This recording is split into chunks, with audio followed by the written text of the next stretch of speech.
This is a lesson on Lewis dot diagrams and ionic compounds. When you do a Lewis diagram, you let dots or other symbols represent the valence electrons. The valence electrons are the outer shell electrons. These are the ones that are doing the sharing or the transferring. How do you know how many dots a substance has? It depends upon the periodic table. The alkaline metals have 1. The alkaline earth metals have 2. Transition metals we don't concern ourselves with. The boron family has 3.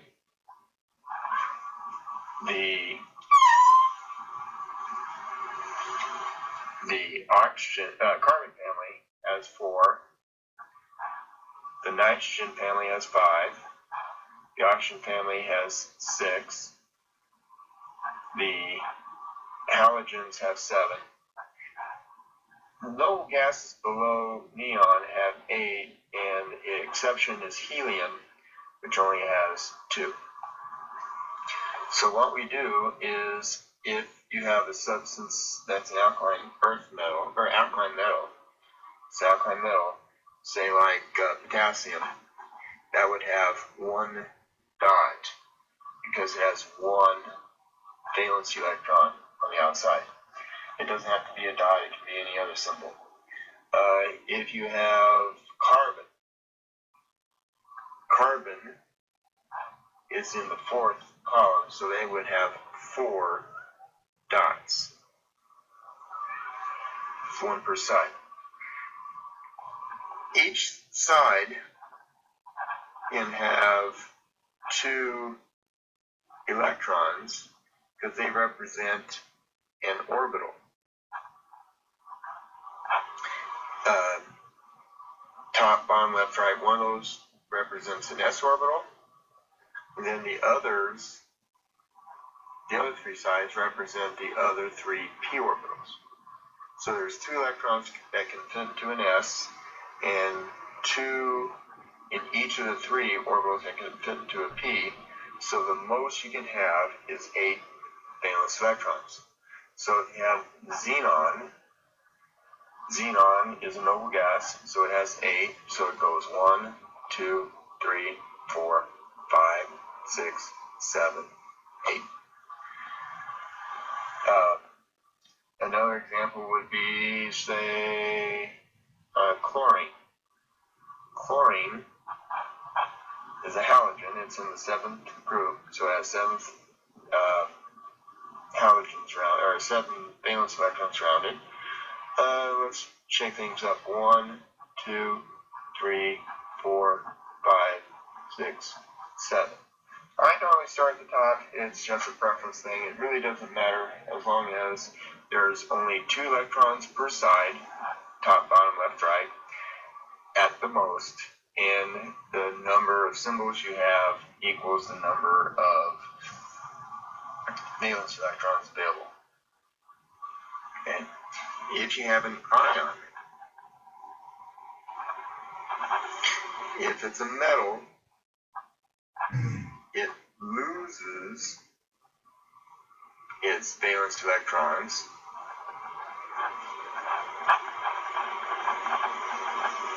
If it's a non-metal, it gains the valence electrons.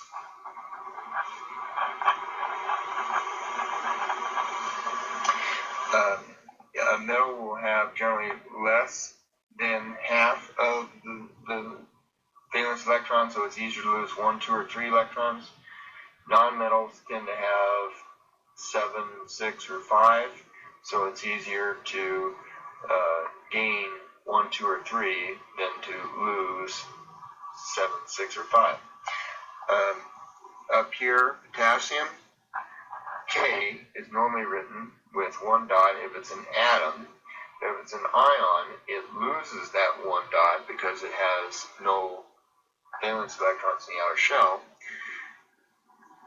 you represent that it's an ion by putting square brackets around it, and since it lost a negative electron, it turns into K+. You have aluminum. Aluminum is in the boron family.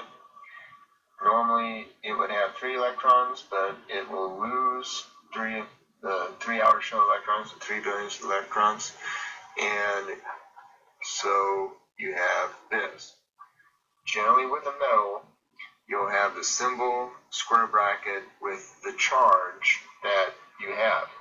And these charges are the set ones that you have on your periodic table.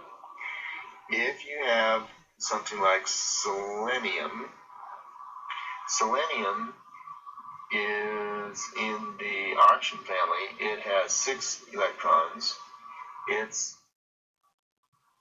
in the non-metal range. So selenium will have 6.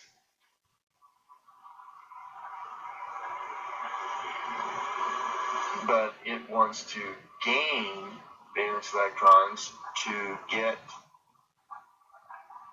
to 8. So it needs 2 more electrons. Oftentimes I will show that with a different symbol, meaning it gained it from a different source. So now it has 8 full outer shell electrons, but it gained 2 extra negative electrons, so it's 2 negative. If you have fluorine, 1, 2, 3, 4, 5, 6, 7, and it needs 1 more. So it gained 1 negative electron, so that's the symbol there. Xenon up here doesn't mean to lose or gain any electrons because it does have a full outer shell, 8. So it's happy the way it is. To make an ionic bond, what you do is the opposites attract.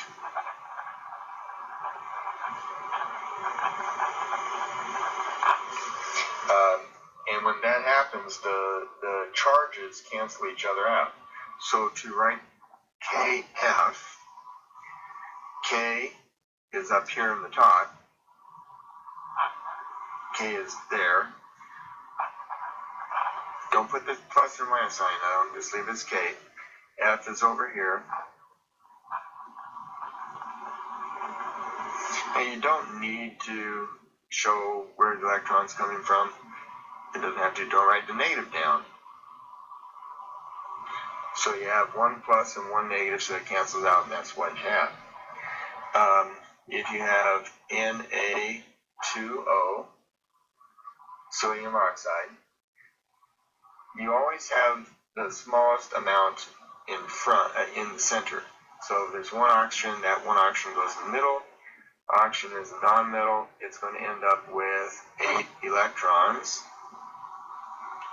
It starts with 6 and it gains 2.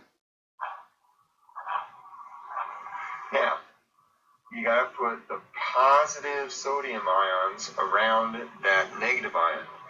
You do not want to write down an Na and an Na next to each other because plus and plus don't work. You can write on the left, right, top, bottom, as long as you have 2 of them. Remember, it's a metal, so it's lost all its outer shell electrons, and you don't write down the charge because it's already there. The 2 plus charges cancel out to get the negative charge.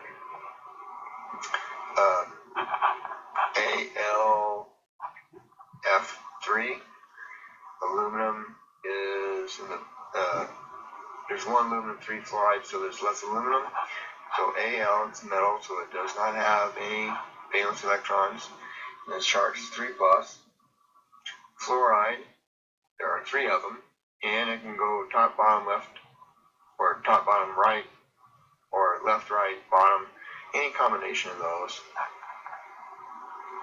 with 8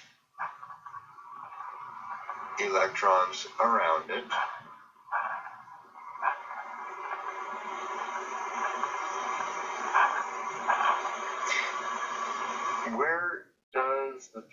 electrons from aluminum originally go to? Remember, aluminum has 3 valence electrons. Well, they go to each of one of the 3 Fs, which need 1 electron. So this is why electrons are transferred, is to get either a full valence shell, 8 electrons, or an empty valence shell, no electrons. This concludes the lesson on Lewis diagrams with ionic compounds.